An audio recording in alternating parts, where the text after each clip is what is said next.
Hello and welcome to my book review for The Memoirs of Mary Queen of Scots by Erickson. This is a historical fiction novel about Mary Queen of Scots, as the title would suggest, and just essentially her entire life from age 15 and her first marriage in France all the way up to her execution. I gave this 2 stars.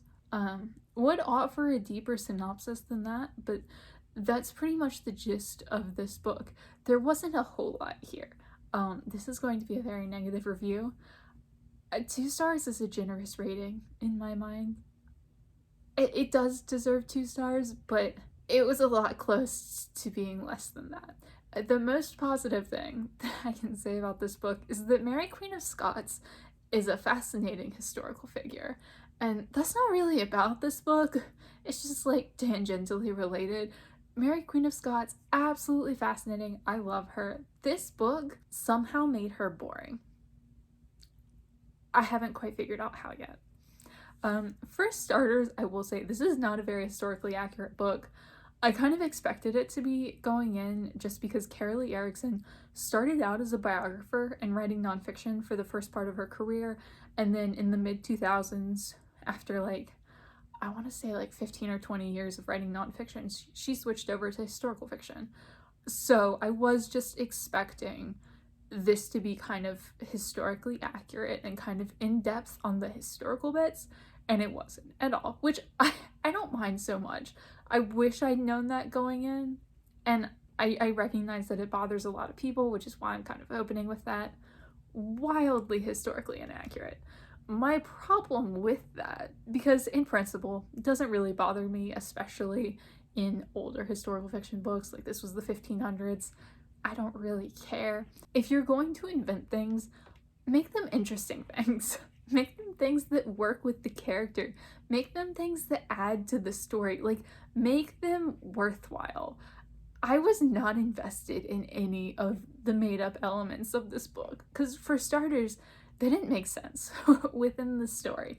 At one point, in historically accurate fact, Mary Queen of Scots was held prisoner in England for 18 years after she fled Scotland by Elizabeth I, because Elizabeth I was like, I don't necessarily want to murder you, but I don't trust you, so you're a prisoner here. For 18 straight years.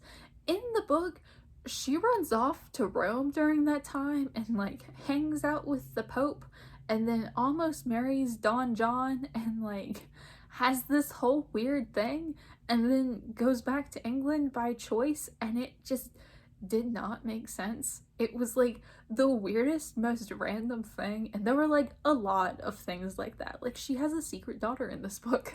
I don't really understand what that had to do with much. There was a made-up romance in this book, which I can do with some romantic drama in my historical fiction, but it wasn't even well developed, and it kind of seemed like Erickson forgot about it half the time. It was just the things that were made up were so preposterous and just didn't work within the story she wrote. She could have made up plenty of things that I would have perfectly enjoyed, just not the things she went with here. I don't know why she made a lot of the choices she did, and the writing of this book was so awful that it honestly would have saved it a little bit for me if I'd gotten a lot of interesting historical information, because that's kind of how I felt with Code Talkers by Joseph Bruchac. It's a middle grade historical fiction book about the Navajo code talkers in the Marines in World War II, and that book, the character development was terrible, the narrative was terrible, but there was just so much historical information that it made the book very worthwhile for me, and this didn't even have that. In terms of the narrative, it basically didn't exist, just at all. I'm pretty sure, just based on reading this, that Erickson wrote this book by creating a timeline of events in Mary Queen of Scots' life in just chronological order, and then wrote a scene for each of those events. And that's what this felt like. There was nothing tying these scenes together. There was no overall cohesive narrative. It didn't work. It just felt like kind of a mix of scenes that were chronological but didn't really have a whole lot else to make this into a story. You can't just write things in chronological order and think that a narrative like magically appears. There has to be a narrative, and there wasn't. There were so many times where she'd write like a 5-page chapter and then cut to the next chapter, and it'd be like 2 months later, she's in a different location, hanging out with different people, and then it would summarize the important things that you missed because you missed important things. And it's like, well, if I'm missing so many important things, why are they not included? Like, why is this not like tied together cohesively? And I just really don't understand what she was trying to do with the structure here, because it's like I see the structure, it's just not like a novel structure. It very much vibes like a biographical structure of just like you're reading this biography and like you're gonna miss things because of like A, the focus of the biography, and B, the lack of historical information on some things that like kind of only get briefly summarized.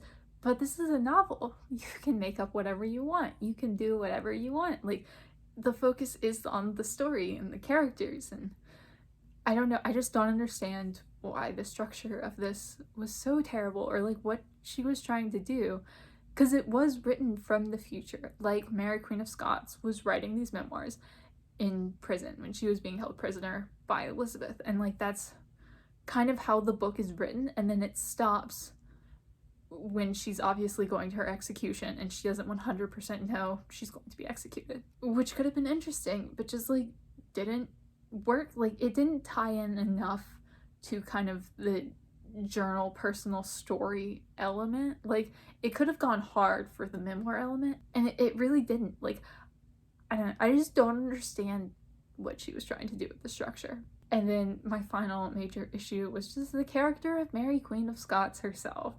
I loved her when I was a kid. Like, not like personality wise, like, oh, I thought she was a great person.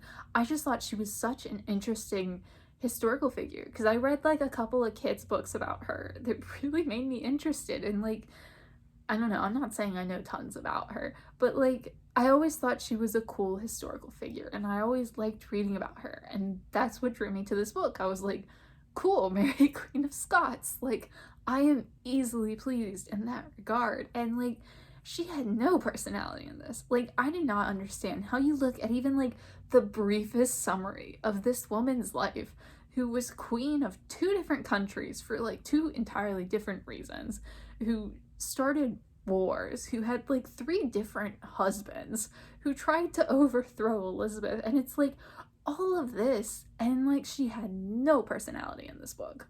None at all. Like, you could do so much with this character. You could make her a hero, you could make her a villain, you could make her anything you wanted at all. You could make her terrible and selfish and self-absorbed and snobby, or you could make her really down to earth and caring and like invested in her country. Like, there's so many different options, and she just kind of went with nothing.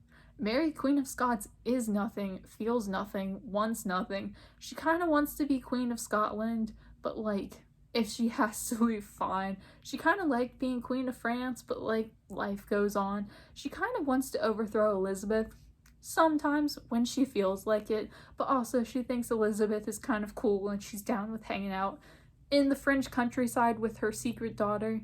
Except when she's not, and she does feel like overthrowing Queen Elizabeth. She has a secret lover who is the true love of her life, except when she's off in Rome and kind of forgets he exists and almost marries Don John. Like, there was no motivation, there was no growth of her character, there was no consistency in her character. Like, I cannot tell you anything that this woman truly cared about, because she had the opportunity to commit at any point and committed to nothing.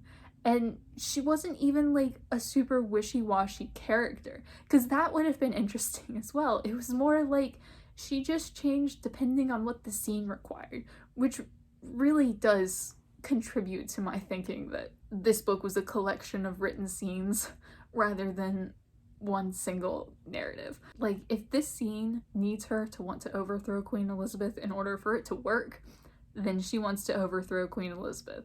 If this scene requires that she wants to hang out in France with her secret daughter, then she wants to hang out in France with her secret daughter. And it's like, it doesn't matter that the things she wants are completely different in each scene, and that like she doesn't even really seem to care about anything all that much. It just like, each scene was almost like its own separate little story almost. But also, like, they weren't short stories. Like, they didn't work on their own. They needed to be part of a novel, just not a particularly great novel. I could complain more, but I'm going to cut it short here.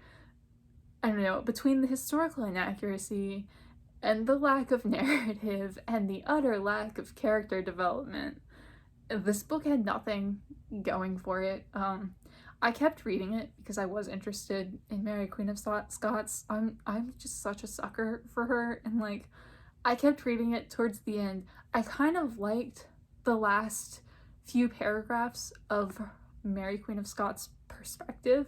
I found that an interesting choice, and kind of like her own delusion in a way. Like I suppose that's my most positive thing to say about that book. I found that an interesting choice in the way to end it, and kind of like amusing and dark. But like it didn't make up for the rest of this book. I had a pretty miserable time.